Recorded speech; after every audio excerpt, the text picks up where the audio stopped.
Happy Friday, everybody. I'm here with Pamela Adams. She is at her house in Groveland, and I'm at my apartment in Kissimmee. And she was gracious enough to let me come to her house and painfully interview her. It wasn't painful for me, but I mean, maybe it was painful for her. Not at all. Okay, good. And then we did a little yard tour. Please be kind. This is my first filming of a yard tour. I was very nervous, and I will improve. So, look for better yard tour videos in the future, or maybe a re-edited version of this one. But I did my best, and a few things. Okay, so as I mentioned in my announcement email, won't have any lunch and learns for the next couple weeks. I'm a little overloaded, and this was a lot of effort. So I will send another notification email when I have the next one scheduled. And the Ocklawaha, Save the Ocklawaha public comment period just opened. So if you're on our action alert email, you'll get an email. You already got an email about that. I sent it out about midnight. And I'll have that on our social media channels after this lunch and learn, because I just got back from Dice Ranger monitoring. So without further ado, I would like to let Pamela introduce herself. Hi, everyone. I've been a member of FNPS since 2013, and it's just been more and more fun year after year. It's continuing education, it's meeting new people. It's just been great. I moved to Central Florida from Washington, D.C. in 1975. So Florida feels like my home. I always was in the yard with my dad. He would walk me around, teach me big names like forsythia and can't remember what else. But so I like to get in the dirt. I like to take my gloves off, put my hand in the sand. So the sand here is our friend. It's okay. You don't need to supplement it if you're using natives. How great is that? So we'll talk about some other benefits too. All right. Anything people need to know about your passion flower chapter, right? Oh, passion flower chapter. Yes, we're still active. We're still growing, even though that whole COVID thing is a reality. We're having, Valerie has the poster. I do. I'll put it on. We have our second, because we couldn't have it last year. So this is our second Wildflower Festival. And we're co-sponsored Passion Flower chapter and Beautyberry chapter. And our host is Green All Gardens, Highway 33, best native nursery in the state by far. I haven't visited them all, but so anyway, it's a Saturday event, October 2nd, 9 to 2. So it's a really short event. FNPS members receive a 10% discount on all plant purchases. So come out. We have great speakers. We have authors. We have a kids corner, a food truck, and Ritter's ice cream truck. So if you go on the Passion Flower Facebook page, you'll see all the details for that. And we are going to post up a flyer here on this presentation. I did. So, I showed it already. Oh, okay. I can't see it. Yeah, you can't see it. No. All right. Well, thank you everyone for considering that. We're coming up to the festival month or two, and there's going to be a lot of competition for your time. This is a one-day Saturday, 9 to 2, October 2nd. Okay. So I guess I'll stream the video now, and we'll just be here backstage. So post your questions in the chat, and we'll talk about them. All right. Thank you for attending. Thank you for attending. Yes, thank you, everyone. Pamela Adams lives in a sterile suburban neighborhood filled with St. Augustine grass, over-trimmed live oak trees, and hell strips, just like the rest of us. This particular subdivision, Crane's Landing, has an HOA like many Florida subdivisions. Standard landscaping includes loropetalum, ligustrum, tie plants, spider plants, boxwoods, queen palms, live oaks, crepe myrtles. Let's not forget crepe myrtles. However, this is not good enough for Pamela Adams. She is doing something different.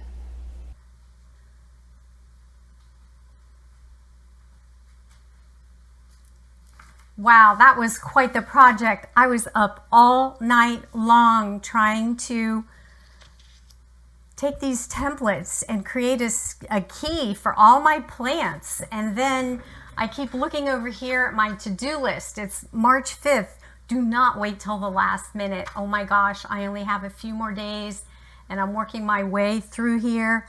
And the narrative was easy. It was fun talking about why I wanted to do this and how over 7 years it's been mostly successful. But this site plan, that was really challenging, and organizing the photographs. And organizing the photographs is a big deal.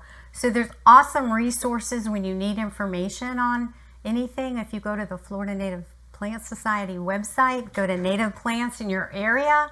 Oh my goodness. So I've used all of those resources, and I have this book segregated between wildflowers and vines and grass covers and trees.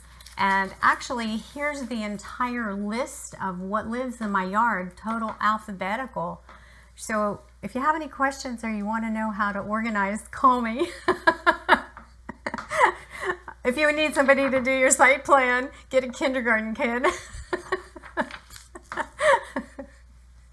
But I would encourage you, do fill out that application. Do go through the process. Do consider why did you decide to transform where you live into a pesticide-free, fertilizer-free habitat for so many living things. Think about it. Okay, that was fantastic. I started this journey back in 2013 when I purchased this house in a subdivision in Groveland. And in 2014, I was at a Passion Flower chapter meeting, and Mark Gotts from Green Owl Gardens was the presenter. So it all came together rather quickly. He came out, he did the design work. I would never, ever have been able to pull this off without a professional designer. I would recommend everyone use a designer. You'll save money, you'll save time, you'll get the results that you want, and you can't underestimate the use of your designer. So we embarked on an ambitious plan, removing 90% of the turf grass. Some of it was covered with mulch, but a lot of it was covered with plants. You think, you fall in love with wildflowers, you want wildflowers. Oh my gosh, you would need 10,000 wildflowers to do your entire yard. All of a sudden, grasses become your best friend. Muley grass, really large grasses, all the little love grasses, and then the small, beautiful, symmetrical wiregrass. So then, okay, well, maybe you only need 2,000 of those. You add some shrubs, so now you get some volume in your yard. So now you can get a couple of 100 wildflowers and 100 grasses and 50 shrubs and then a few trees, and you're off and running. So the next thing becomes irrigation was a big deal. I don't have irrigation. I didn't want fertilizer. I didn't want anything that would pollute the environment. No weed killer, so hand weeded. But then you learn when you're hand weeding, you're down there close to your plants. You're close to the ground. You see the ladybug. You don't see the ladybug if you're standing from 5 feet up. So you discover when you go to clean the grasses out, when spring comes and you have all the brown, bunnies come running out of there. So they're just big surprises, little surprises. Every day you can't wait to get out into the yard and see what's new. Because I am on a corner, I did have a need for privacy. There was an alternation of Florida privet and Walter's viburnum shrubs that at the time seemed really small, but over 5 years, they completely made that screen. We could sit on the patio and be shielded from the entryway up the street to turn the corner to come to our house. And a lot of people walk on that sidewalk. They walk their dogs, they walk their kids, there's a bus stop. So we can stay on the patio and hear everything they're saying, and they don't even know we're there. We have a lot of birds. There's a Chickasaw plum tree that's had nest after nest in it. So that creates a lot of activity. The birds are fighting over the territory, a lot of bird song. There's a ton of butterflies. You'll just love the butterflies. So that's a whole other branch of your life you can devote to learning butterflies, learning dragonflies, learning birds. I'm still doing the plant thing, but I'm enjoying everything else that comes along with it. So I did want to share with you some statistics on the number of each of the plant species. So they're broken down into wildflowers, vines, ground cover, grasses, shrubs, and trees. So in 2014, there were 15 species of wildflowers that were planted. Over time, that increased to 26. So that was a pretty big increase. In the vine category, I only had 1. Now I have 4. Some of them just kind of show up in the yard like maypop. So everybody's familiar with those passion flower. Not the big one, the little one. You don't, if you're living in a neighborhood in an HOA, you don't really have, unless there's a large fence or something on your property. I have no fencing. So learn from your friends. I'm sure that you would join a native plant society to get all that resource and all that support. Ground covers become really important. You want to have some sandy area, but if you're getting rid of your turf, ground cover becomes very important. So a lot of people have success with sunshine mimosa. I'm still in a relationship, but I'm not sure we're going to make it.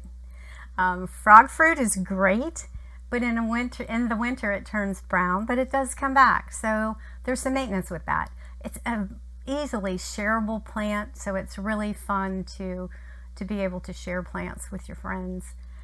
And the grasses, like I mentioned, the grasses, they're really important in terms of providing habitat, and also, again, if you're getting rid of turf, they do cover the sandy area, help hold in the sand.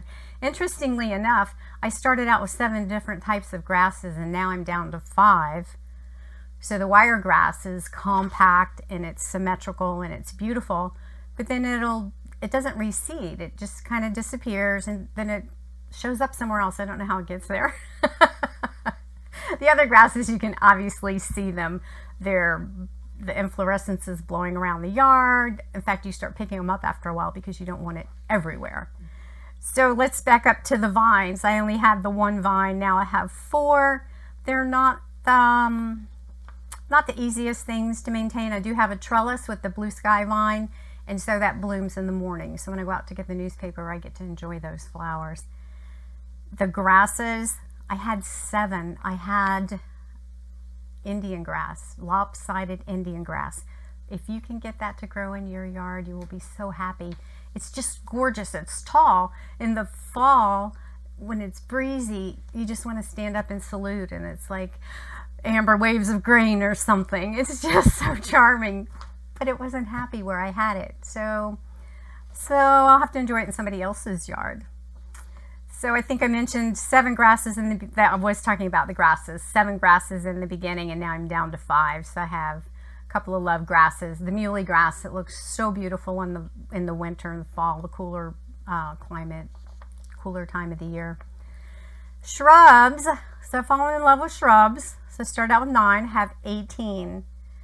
So Simpson's stoppers become my favorite, and it has wonderful orange berries. It has beautiful flowers. It is a slow growing shrub, and I've had it grow at different rates in different parts of the yard.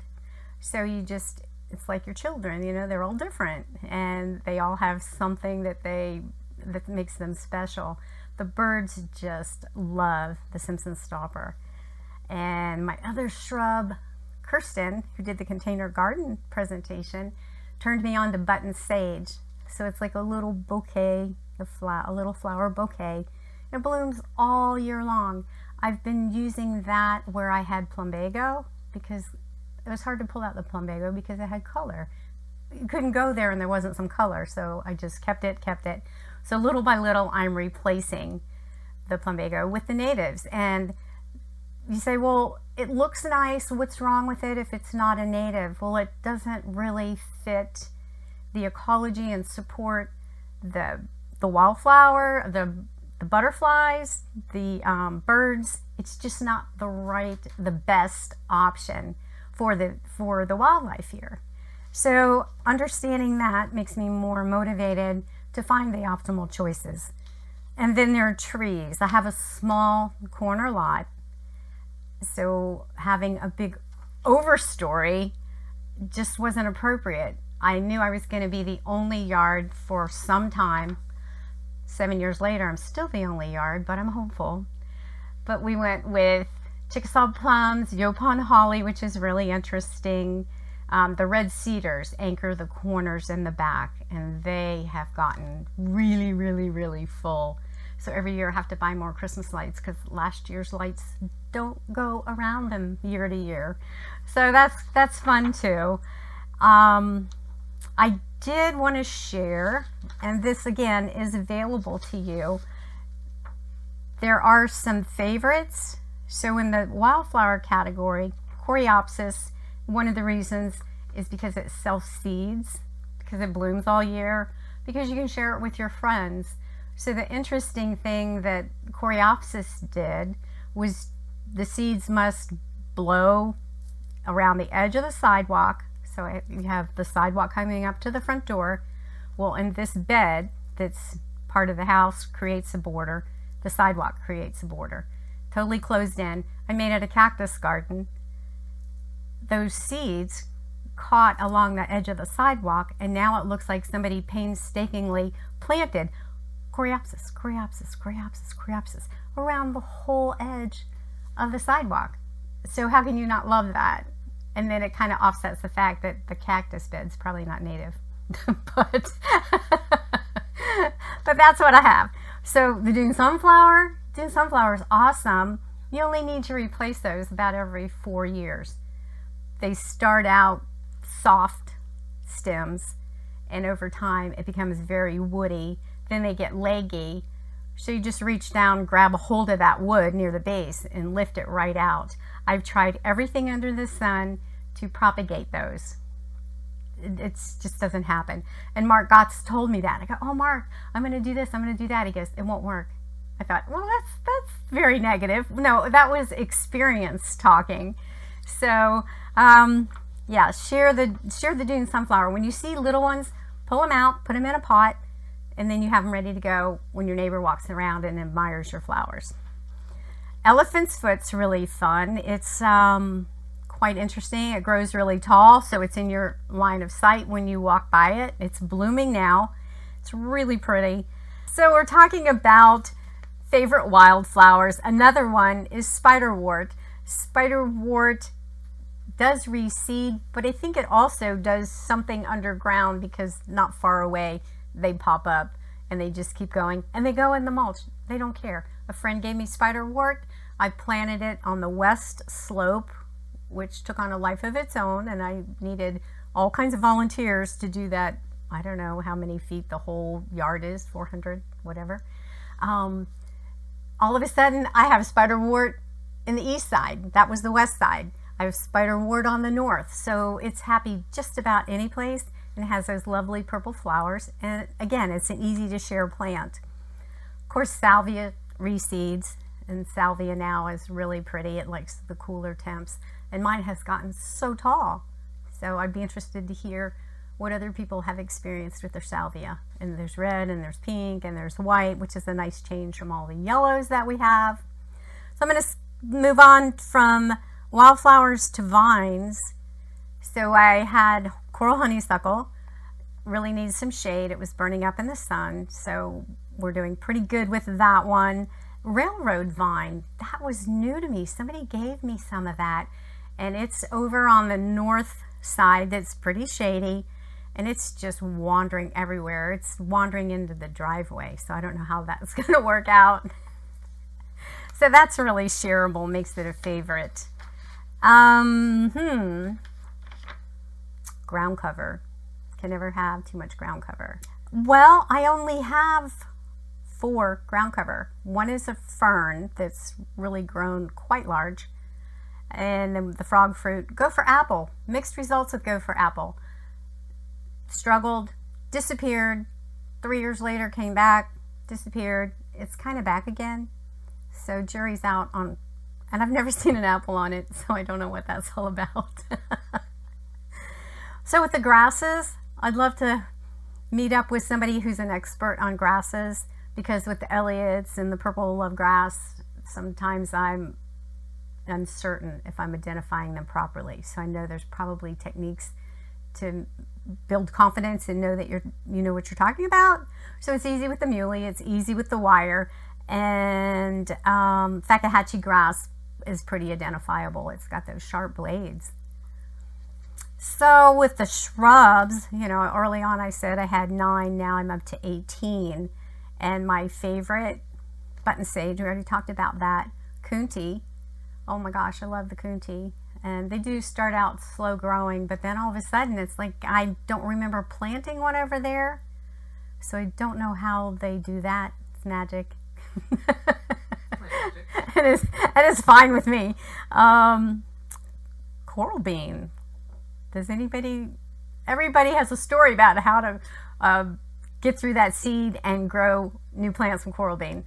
I've tried lots of things. I've not been successful. I love to cut them off, and then those seeds will hang on that pod for months and months. They look awesome in a mixed flower arrangement. I stick them in a lot of different things, so they're really pretty. Florida privet, we talked about, the Walters viburnum, their habitat, their food source, their privacy. They do need some maintenance after they get bigger, because when, like, the heavy rains we've had really stimulates the growth, but it's not that big a deal. It's worth it. And then Simpson stopper. Everybody knows the beauty of the Simpson stopper, and that was one of those first year's a creeper. No, first year's a sleeper. Second year's a creeper. Third year's a leaper. Yeah, or it might be 2, 4, and 6. Not 1, 2, and 3. But hang on, it's worth the wait. And finally is trees. And again, I have across the street a neighbor with a big piece of property with a lot of full-grown pines. So I felt like I have pines. They're just across the street. Could be mine, but you know, same benefit. And I have the cedar, the southern red cedar. I don't notice any wildlife in that. No, I've never found a bird nest in that, but it does do a great service at Christmas time with all the Christmas lights. I'm sure there's something else. I'll get to it. I'll figure it out. So the eastern red cedar actually is the cedar waxwings eat the berries, but they come in flocks, so they only will come once it's large enough. So like a pretty substantial sized tree or a big hedge that's pretty old. And it could be that usually I'm on the patio and now I have the screen of the Florida privet and the Walters viburnum, so I don't really see the corner. Well, maybe they haven't found it yet, and they're only seasonal, so it has to be on a migratory path. They have to see it, and they have to go there. Okay, well, I'll start paying attention, more attention. Yeah, in the fall. Now? You can start seeing them now, but they're a little bit later, so I would say like November. Okay. Because they're not ripe yet. The berries aren't ripe yet. That's true. Yeah. Okay. So when I start noticing the berries, something will be coming for them. Well, maybe. Valerie said you were coming. Elderberry. I haven't mentioned elderberry. Elderberry is awesome. They have those beautiful big clusters of white flowers. It almost looks like a bouquet too. And then the very dark berries. And then they send off runners. That's easily shared. I've had folks come over and it's just like, just pull on that.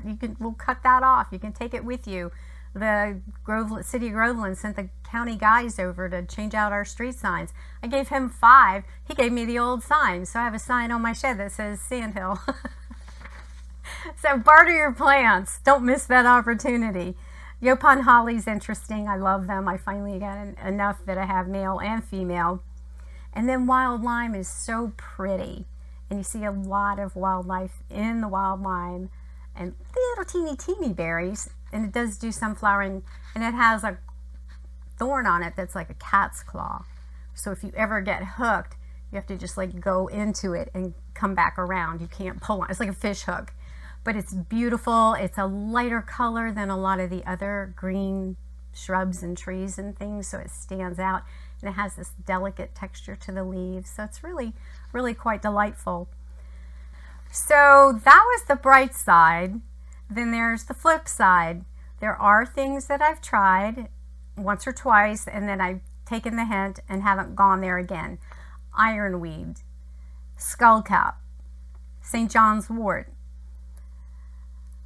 I mentioned the lopsided Indian grass, and there's something called garbaria that puts a beautiful lavender fluffy flower out, and it's a beautiful shrub. It's so brittle, it's so fragile. So many things. You can walk on your wildflowers, you can brush against a lot of things.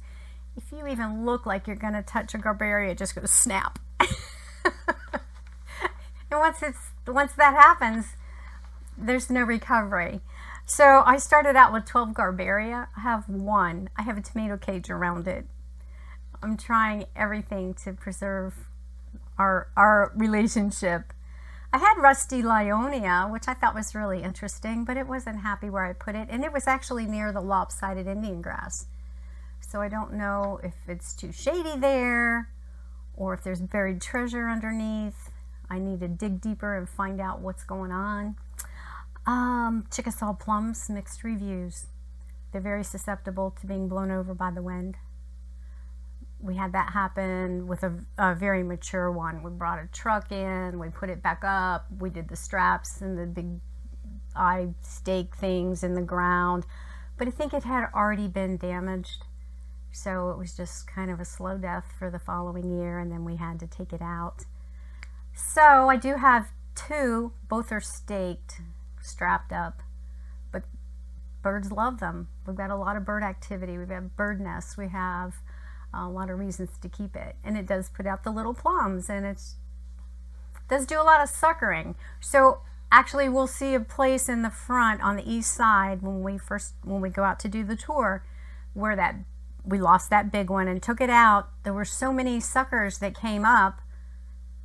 I get really busy, and then I was not making a decision what I wanted to do with that, and now the suckers are 5 feet tall and the coral bean's 7 feet tall, and so it's filled in the area. I recently dug out a trench along the sidewalk, put fresh mulch in there so it's all neat and tidy. It's not hanging over. All those scratchy things are not bothering anybody. Neighbors don't have any reason to be dissatisfied with it, but it's attractive. It's just a mix, and it's probably going to stay that way. So all through this process, I was recording for posterity, I thought, photographs of our progress. Well, the photographs were terrible. Some of them were so up close, you couldn't get scale. It wasn't relative to anything else. It was 3 years before I backed up from my yard and went across the street and took a picture of everything from the south, from the east. So then I realized, wow, I didn't really have that from the beginning, although you can go on Zillow. I found pictures of my house before I bought it on Zillow that were very good pictures. So it's striking to see that. I have some art pieces in the yard, so those are useful to orient your photos. So if you can create a few places that you'll stand and you'll look that north to south and you'll repeat that. You know, I had north to south, east to west, up to down, so it was really hard to have the exact same view year to year.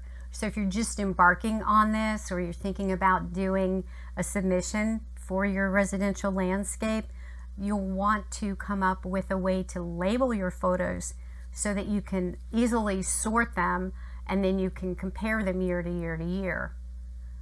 So I did it using north, south, east, west, and then the 4 corners. So that would be the first label of my photo. Then I would put the year, and then I would put the orientation, whether it was east to west or southeast to northwest. So that way, when I did it in Excel, that way when you sort it, you could get that same view year to year to year. So that became useful, but I discovered the process in year 6. So I had a lot of photos.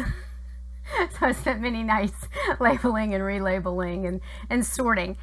But when you're going to present your project, it's important to be able to illustrate it. And you want to have that for yourself as well. So another thing in the packet, the application packet, is your narrative, and your narrative asks you various questions. What were your goals? Some people will actually go on a journey to bring in what was originally there, and that will be trees and bigger things, creating an overstory, the appropriate understory. Mine was kind of from the ground up. You know, a lot of us fall in love with the wildflowers, and then it just gets bigger and bigger and bigger from there. So thinking about what it is you're trying to illustrate, or if you're just now going to be changing out, hiring a designer and taking that journey, because it changes every year, and that's part of the fun of it, and keeping up with that and making other adjustments as you go along. What works, what doesn't work, what did I really like, what would I like to add? So the possibilities are endless. Again, if you belong to a native plant chapter, you have so many resources. If you go to the state website, if you go to Valerie's presentations on YouTube, there's so much information. It's out there. There are other, there's really good books out there. There's a Lake County Wildflower Festival is coming up October 2nd, Saturday. Green Owl Gardens, one-day festival, so you have to get there. I believe it's 9 to 2. Anyway, go on the Passion Flower Facebook page. There's flyers, there's information. They're starting to post the authors who will be there. They'll be talking. You'll have opportunities for book signing. So there's just endless resources. There's endless experience right at your fingertips. Not people saying, well, I heard. It's people that did it. So I also have a list of things that I think you want to take with you every day when you go out into the yard. Okay, now we're going to come outside. I did mention things that you want to take with you, have outside while you're working in your yard. So obviously your favorite hat, some gloves, sunscreen before you go, something to wipe your face because you're going to sweat. This is my favorite tool, Ace, $5.98. Gets down and loosens the roots. I have these out here to take over to my potting bench. These are coffee filters. I put them into the pots and I don't have to bother with rock. You know, the pots have all those holes in the bottom. So we generate enough coffee filters to cover anything I need out there in potting land. Boots, and then if you can get your hands on a 5-pound pickle bucket, take that with you as you move around the yard and put all your weeds in there, or your trash or whatever. Don't just throw it down in a pile somewhere. And I did drill holes in that if it rains, but then I have buckets that you put water in because you're going to root things. But here's my favorite. This is an ice cream lid. This is my favorite ice cream. I poke holes in it. I make little slits. I run a skewer through there. Actually, I spray paint the back of these black. And then I take one of these permanent garden markers and I write on here. And then once it's dry, I spray it with the UV to make it last longer. And it looks like this. And so it's nice and big. And when you walk around the yard, you can see. And you can put notes on there, like blooms in the fall, or just let it be, watch it. Here's one of my favorite tags when I don't know what something is and I want to revisit it. So I have these. These I bought on Amazon. They work out to about $1 a piece. And I put these where there's something permanent, something that's not going to be moving or disappearing, like a tree or just some useful information. And then these are kind of interim, or where I'm doing like propagation. So you can write, and then you can put the date. Or if somebody gave you something, you can write on there what it is when you got it, and put on the back who gave it to you. So these are handy. These are just from the craft store. These are some things. Did I say take water or have water handy? These are some things that came out of the yard. This is actually, so here's the coral bean. You can use those. I got coral bean in this. I just love coral bean because they're so colorful. These are butterflies that flew into the garage. But this is actually a bird nest that I believe, these are like fake birds. But it was in a Chickasaw plum tree, And I believe that's probably the filling from somebody's cushions from their patio furniture. But this nest is probably 5 years old. So whenever I see something like this, I just give it a home there.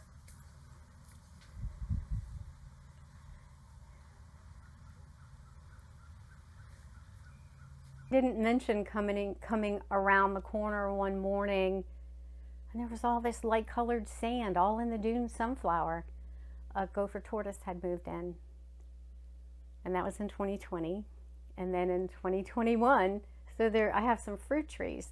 So there's a peach tree. In 2020, the gopher tortoise burrow was over here. 2021, another one moved in over here. So it's just exciting to go out there and look, because you can see their tracks. You can tell if there's activity.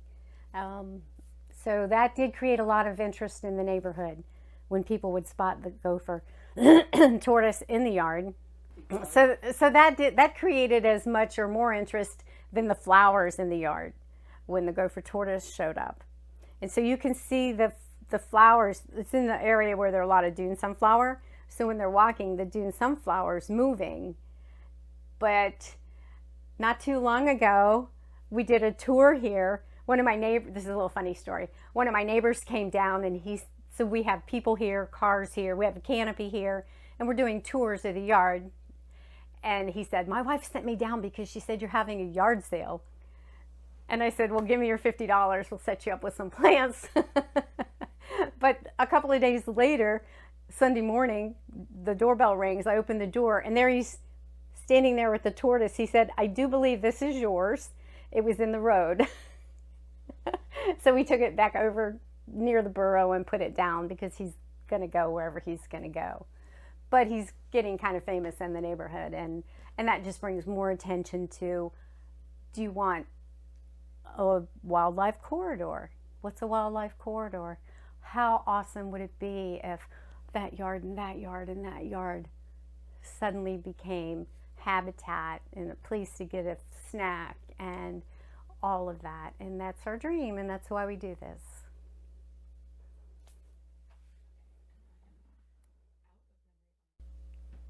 Look at her go. Go. I should be filming you. And behind the scenes, if you think Valerie has an easy job, look at this. Watch Valerie panic. How fun is that? Hi, everyone. I hope you enjoyed that. I just realized my microphone is in mono. I tried to fix it earlier, but it didn't get fixed. So if you're just hearing me in your left ear, there's a reason for that, and I don't know what it is. So it's time for the Q&A. We have one question already from Jeanette Hartzell. She says, thank you, Pam, for doing this presentation. I wish you were my neighbor. Don't we all? Absolutely, yes. I'll let you know when that for sale sign goes up next door. That's right. She asks, do you have any issues with your HOA? I have had issues with the HOA, and I just try to show up at the meetings to make sure they're not plotting something else against me. I actually had to pay a $100 fine for my dune sunflower growing out over the sidewalk. They said it was in violation of ADA. So I just paid the fine. I just try to give people free plants. But the bottom line is there's a lot of legislation and there's a lot of protection for homeowners. And the board did go to one of those, what do they call the Association of Homeowner Associations or something, where they teach you legal parameters, and they found out there's nothing they can do about anything that I've done. So fortunately, none of them live on my street, so I don't have to see them all the time. But yeah, good question. There's a lot of protection for homeowners. You do have to make an effort, and you do have to make it look like somebody lives there. Yeah, it's not just like not mowing anymore. Yeah, there's some trimming and things like that, and I put some mulch along the sidewalk in some areas to delineate. And that's in, I think, Ginny Steibold's book about being a good neighbor and things to do to maintain your Florida native landscape. I have that book in my office. I should have it up here. Good reference, though. Thank you for your question. And didn't cut in the part where we show your one area of grass there by the front yard. I mean, by the front walkway near your front door. But that looks very neat, and there's one strip. It's about 5% of the total of my yard. There's only 5% now that's actual turf, and it's a little curvy piece. Then it gets mowed and it gets edged, and that's it. Yeah, I mean, it looks great to me, obviously. I no bias there. No bias, right? I love doing these because I always know which house I'm going to. I can just turn off Google Maps before I arrive.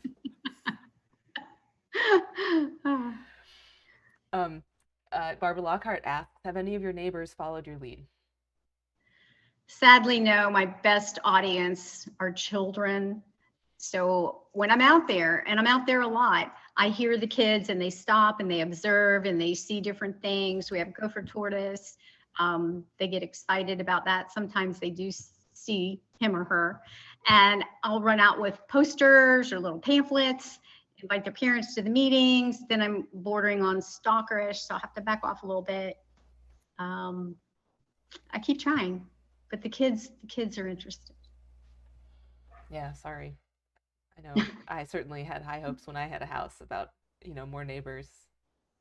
Hey, look at your beautiful flowers. Yeah. It definitely was not, I didn't get all of the results and the love that I desired. Quick story, when we started, and I know there's controversy about how to get rid of turf, there was a lot of it. We used 3 applications of herbicides. So the first application went down, neighbors came over, oh, what kind of grass seed are you doing? I think they thought I was kidding. I said, no, we're killing it. We're getting rid of all the sod. Second application, same thing. Third application, they're almost afraid to ask the question. I go, grass is gone. There's the transformation about to happen. So yeah, neighbors are funny.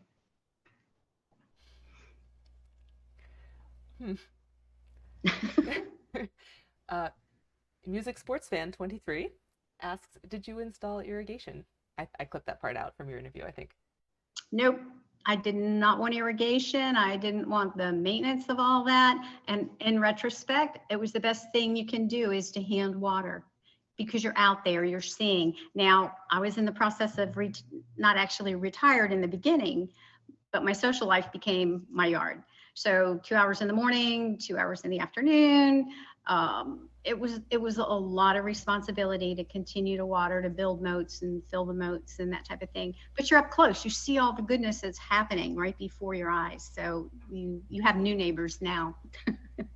They have 4 legs, 6 legs, 8 legs, maybe 2 when they sing. But yeah, it's incredible. So it's a big commitment. But now I've got it under control, of course. Right. I mean, you don't have anything that is needing establishment watering now. Well, now when I add something, if I'm going to add shrubs, I'm only going to add 3 and I'm going to put them together. I'm not going to put them in 3 different areas where I'm running around. And I have hoses everywhere. And, you learn tricks to break that stuff out easily. Yep. Thanks for that question.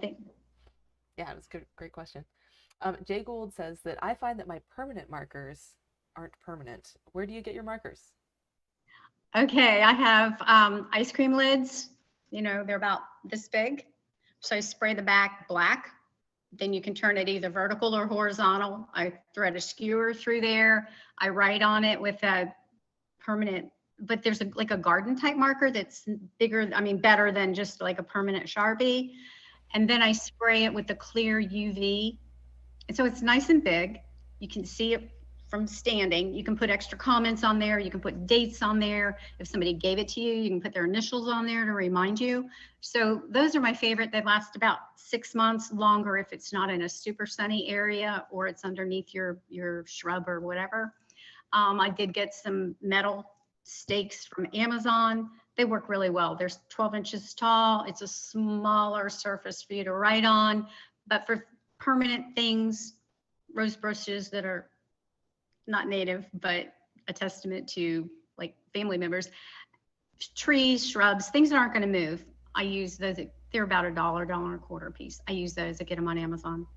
And then in the potting area, I use the big tongue depressor type things, write on those with what it is and a date as I'm propagating plants, and or some have question marks on them. That's always happening too. Yes, I clipped your little potting area with the tongue depressor labels and stuff. So maybe Oh, I'll good. include that. Maybe I'll Oh, include that in a final cut. okay. Yeah, you'll set up a work area and you'll have pots already with dirt in them. I use coffee filters instead of rocks in the bottom because you have all those holes in the bottom of the pot. So I keep coffee filters, used coffee filters out there. I just wash them out, rinse them out after we use them. So yeah, you'll learn all sorts of tricks to keep it flowing. Have fun. Yes, and Dale Neiman is asking if you have any water catchment barrels. We did have one I did get on film, but did not show. I do have 2 rain barrels. Me too. Yes, I do. Yes. And then I have containers back on my potting area that I fill up from the rain barrel, watering can, different size.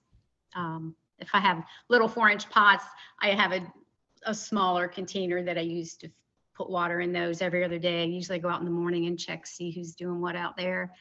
And yeah, capture as much as I can. Phyllis Stofford asks, have you tried standing cypress? Standing cypress. I love it. It's so, you're talking about the red orange. Yeah. Unpredictable. Very unpredictable. Beautiful. East exposure. Yeah, I'm always wondering when it's coming back. Oh, so you've had it and it comes up and you're not sure. Yeah, and it's not consistent year after year like some other things. Like your bee balm. Bee balm comes back. Right. Predictably. So yeah, and it's a beautiful, beautiful specimen. So I'm hopeful. Yeah, Ipomopsis rubra in the phlox family. Did you know? And Phyllis is also asking, what type of soil do you use for propagation? Just the sand from the yard.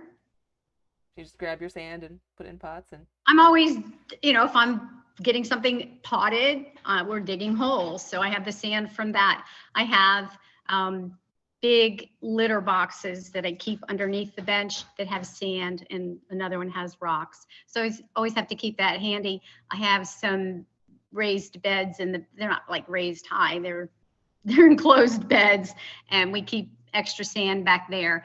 I don't know if it was in the video or not, but when you have a tree delivered or something large, keep that full of dirt and just keep that someplace where seeds can accumulate in there, blow in there. It'll be amazing what pops up. Of course, there's going to be some salvia and stuff like that, and that's fine too. But sometimes I get busy and I can't go do something with that pot, or can't go weed out something, and something else amazing happens in the meantime. So patience, observation. Yes, I included that as when I showed as B-roll for the salvia. So I showed the pot, and we walked up to the pot with the salvia. So yeah, sometimes you'll find something you don't know what to do with it. You can stick it in there. It reminds you, oh, there's something new in there. I need to go see how it's doing. So it's kind of gets it in the limelight.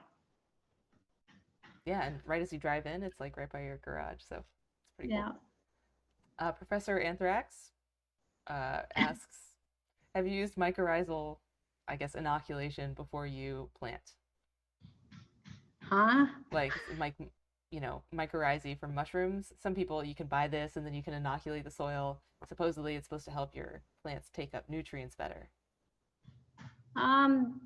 No, I have not. I'm not familiar with that at all. And I wouldn't mind hearing more about that. I mean, of course, we have complicated soil webs in Florida already in our native soils. I don't know if these are created and, with Florida specific mycorrhizae in mind, or they work anyway, even if they're not Florida specific. I am not an expert on that. All right, I'm going to scroll through. Jenny Nazik says, Doug Tallamy, back when we were talking about, HOAs and kind of making your yard work for your HOA, he says, you can use cues to care, like your lawn strip. It's like just let people know that it's a managed landscape, so they can be like, oh yeah, I see that they edged that. Yes, everything either is edged or has mulch. I'm pretty good about weeding.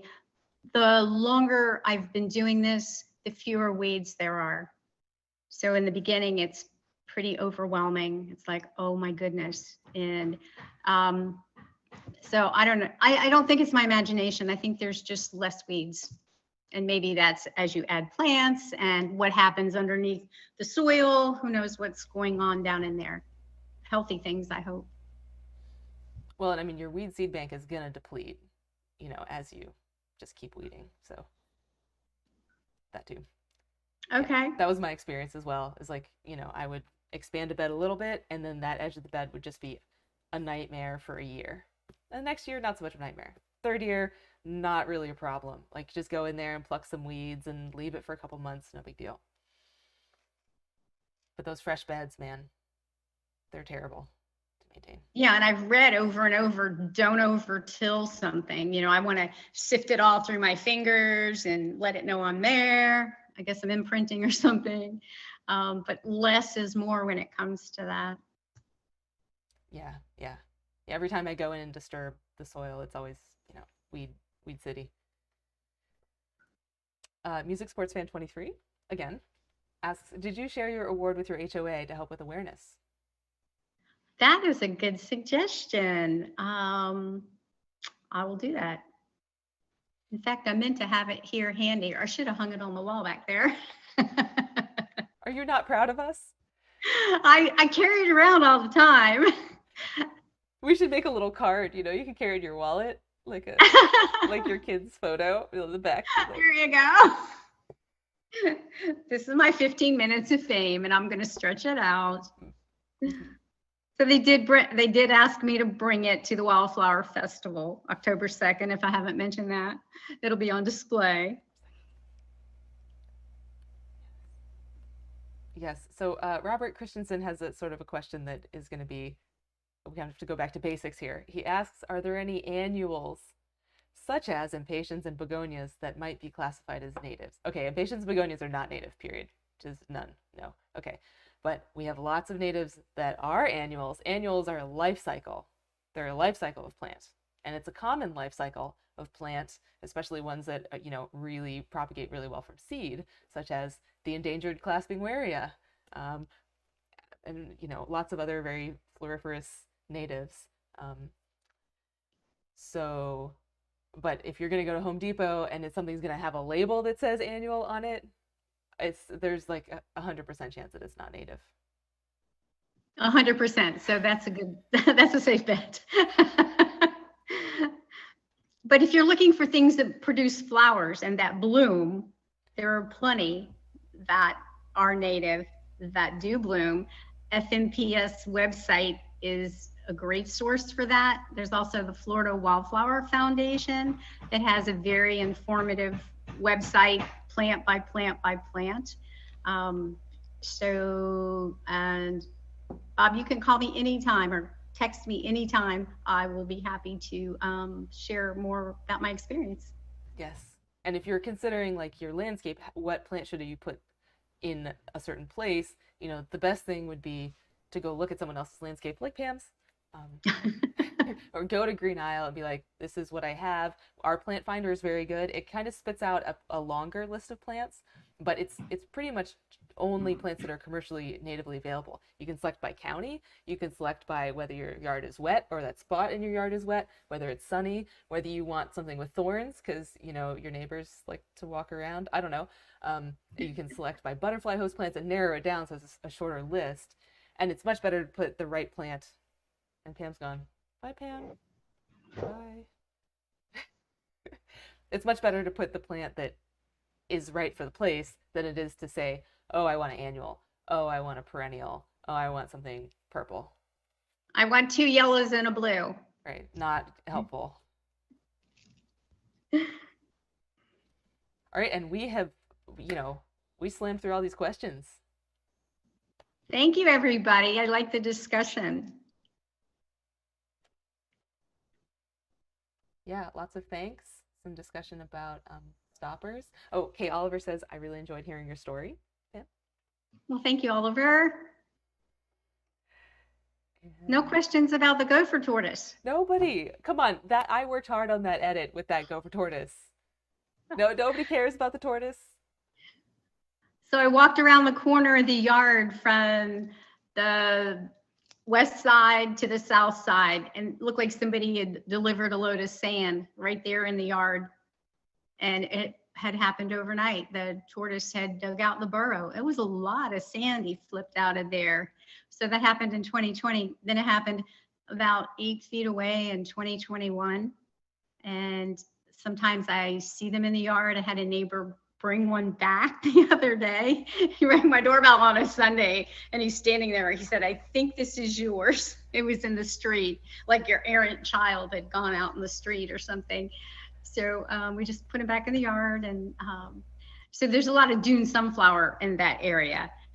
And if you just watch and he's out, well, he or she, there's one of each. No, there's not. I named him that way, but I don't know. You don't know. You can't tell. I forget how you tell. There's some sort of, the shell is curved in some way. Yeah.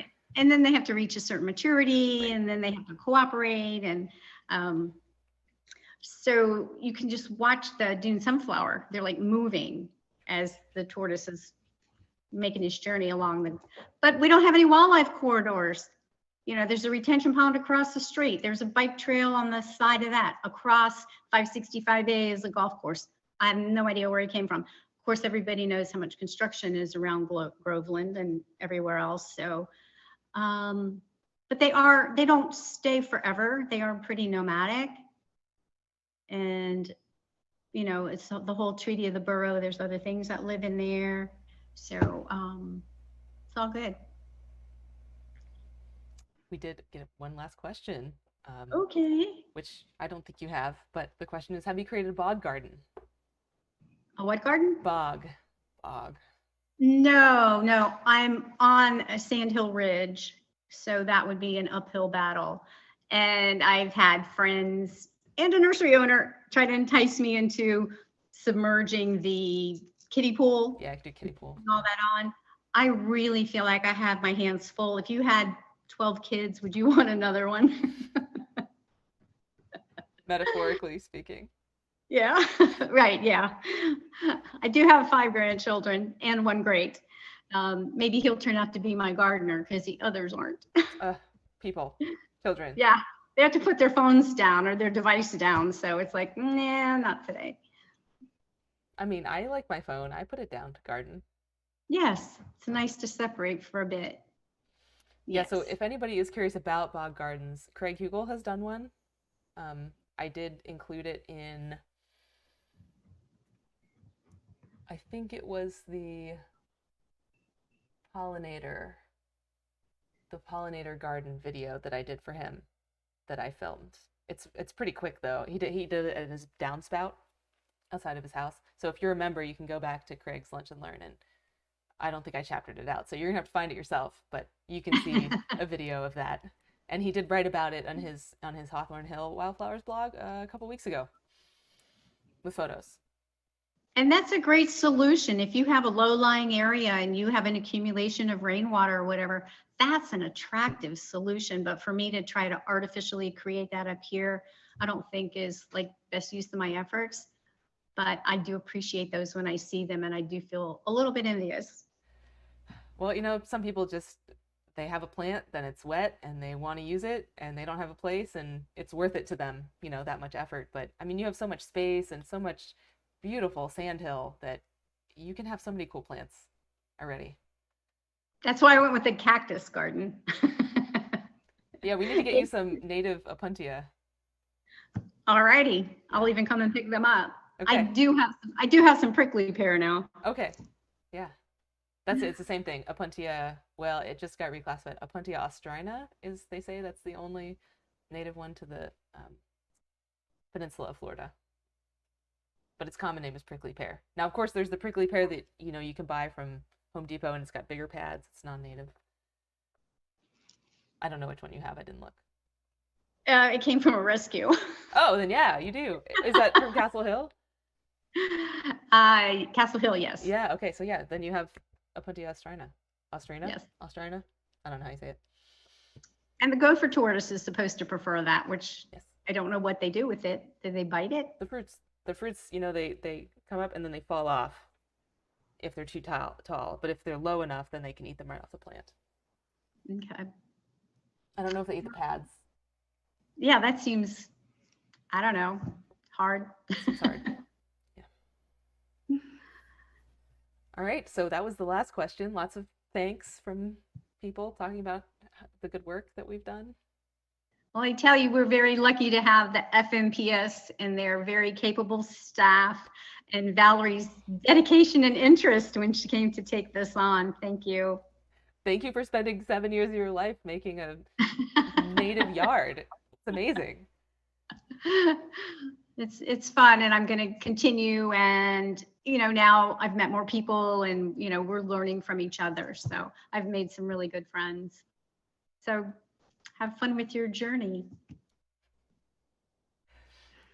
All right, everybody, go make your yard native and apply for an FNPS Landscape Award. It's kind of hard. So that means you should do it even more.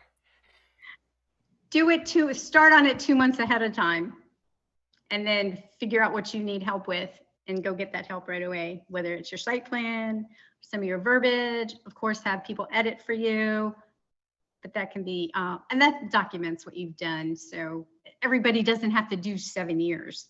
I mean, you can do how I started out my first year, and that would be interesting to all of us. Yes.